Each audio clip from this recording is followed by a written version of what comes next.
পবিত্র মহাগ্রন্থ আল কোরআন, যেই কোরআন কিভাবে ছাপা হয়, আজকের প্রতিবেদন এই বিষয় নিয়ে। দেখেন, পবিত্র মহাগ্রন্থ আল কোরআন পৃথিবীর সর্বশ্রেষ্ঠ গ্রন্থ এবং সর্বশ্রেষ্ঠ কিতাব।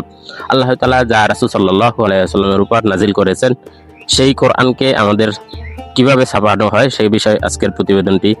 আপনি একটু লক্ষ্য করে দেখতে পারবেন, এখানে ডিজিটাল পদ্ধতিতে প্রিন্টের মাধ্যমে সাজানো হচ্ছে, কিন্তু আপনি জানলে অবাক হবেন যে এই গ্রন্থটি সর্বপ্রথম যে ছাপানো হয় সেটি কিন্তু হাতের মাধ্যমে লেখা হয়, নিখুঁতভাবে। নিখুঁত দক্ষ কারিগর, বছরের পর বছরের অভিজ্ঞতা যাদের আছে তাদেরকে নিয়ে প্রত্যেকটি আয়াত, প্রত্যেকটি অক্ষর নিখুঁতভাবে দক্ষ কারুকলামের মাধ্যমে ছাপানো হয়। তারপরে ডিজিটাল স্ক্যানিংয়ের মাধ্যমে প্রিন্ট করে তারপর ছাপানো হয় প্রত্যেকটি আয়াত, প্রত্যেকটি পৃষ্ঠা। এই কোরআনকে আল্লাহ তাআলা নিখুঁতভাবে পর্যবেক্ষণ করেন এবং আল্লাহ তাআলার যে নিখুঁত পরিচর্যা, মানে প্রত্যেক কোরআনের প্রত্যেকটি অক্ষর, প্রত্যেকটি আয়াত, প্রত্যেকটি শব্দ, প্রত্যেকটি বর্ণ আল্লাহ তাআলা নিজের কথা নিজে বলেছেন রাসূল সাল্লাল্লাহু আলাইহি ওয়াসাল্লামকে ওহীর মাধ্যমে। এখানে যদি কোনো ভুল হয় তবে সেটা মেনে নিবে না কেউই, সেজন্য এটা দক্ষ কারিগরের মাধ্যমে, যেই দক্ষ কারিগরেরা নিখুঁতভাবে পর্যবেক্ষণ করে, নিখুঁতভাবে প্রথম যেটাই প্রিন্ট করা হয় সেটি কিন্তু নিজে হাতের লেখা প্রিন্ট করে পরে দক্ষ কারিগরের মাধ্যমে বছরের পরে বছর যাদের দক্ষ অভিজ্ঞতা আছে তাদের মাধ্যমে নিখুঁতভাবে এটি কারুকলাম করে পরে ডিজিটাল স্ক্যানিংয়ের মাধ্যমে নিখুঁতভাবে প্রিন্ট করা হয়। তারপর আবার দক্ষ আলেম, দক্ষ বুজুর্গদেরকে দিয়ে এটি আবার চেক করানো হয় কোনো ভুল, কোনো জের জবর পেশ, কোনো ভুল আছে কিনা, এই ভুল সংশোধন করা।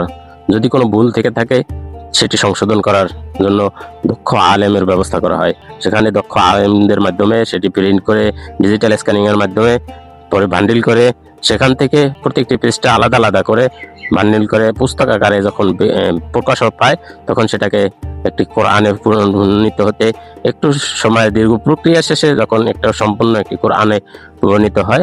এখানে উল্লিখিত যে সাহাবীগণ, তাবেগণ, তাবেগণ তাদের আমলে কিন্তু সম্পূর্ণ প্রক্রিয়াটাই নিজ হাতের লেখায় হতো। কেননা এখন বর্তমান সময়ে যে ডিজিটাল স্ক্যানিং বা ডিজিটাল পদ্ধতি চলে এসেছে, এই পদ্ধতিটা কিন্তু তাদের আমলে ছিল না। তাদের সময় এই পদ্ধতিটা ছিল না বিধায় তারা কিন্তু ডিজিটাল স্ক্যানিং করা সম্ভব ছিল না।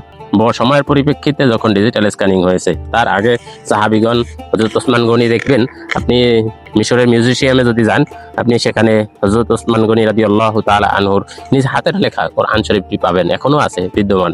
তো হাতের লেখা আর এখন বর্তমান সময়ে আধুনিক যুগে এসে আমরা স্ক্যানিং এর মাধ্যমে সেটি ডিজিটাল আকারে প্রিন্ট করে আমরা যে সংরক্ষণ করা হয় সেটির প্রক্রিয়া দিন আপনাদের সম্মুখে তুলে ধরেছি।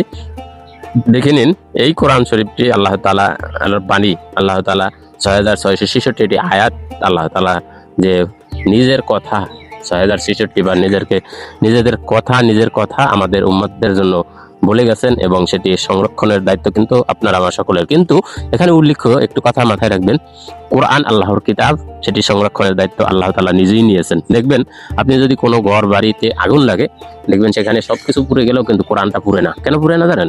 এটা আল্লাহ তাআলার মুজিজা, আল্লাহ তাআলার নিদর্শন। আল্লাহ তাআলা নিজের কিতাবকে সংরক্ষণ করা, সেখানে কোরআন হচ্ছে আসমানি ১০৪খানা কিতাবের ভিতরে সর্বশ্রেষ্ঠ কিতাব, সর্বশেষ কিতাব, যার উপরে কোনো কিতাব আর দুনিয়াতে আসে না, আসবেও না। কেননা এই কোরআনকে আল্লাহ তাআলা এমন ভাবে সৃষ্টি করেছেন, এমন ভাবে তার নিজের কথাগুলো এমন ভাবে বলেছেন। দেখেন, হাফেজ, আপনি একটা বিষয় লক্ষ্য করেছেন যে আমরা যখন আদর্শ লিপির একটা বই মুখস্থ করতে পারি না, সেখানে একজন হাফেজ দেখবেন যে সম্পূর্ণ কোরআন ৩০ পারা একের পর এক, একটার পর একটা কোনো নিখুঁতভাবে মুখস্থ করে ফেলে। নিখুঁতভাবে, এত সহজ একটি বিষয়, অনেকের কাছে হাত লাগে, অনেকের কাছে কষ্ট লাগে, আমি মুখস্থ করতে পারি না, কিন্তু আল্লাহ তাআলা বলছেন যে আমি তার সংরক্ষণ করবো। সেজন্য হাফেজদেরকে তিনি এমনভাবে মুজিজা দেন যে তার বুকের ভিতরে সম্পূর্ণ কোরআনটা মুখস্থ করে রাখেন।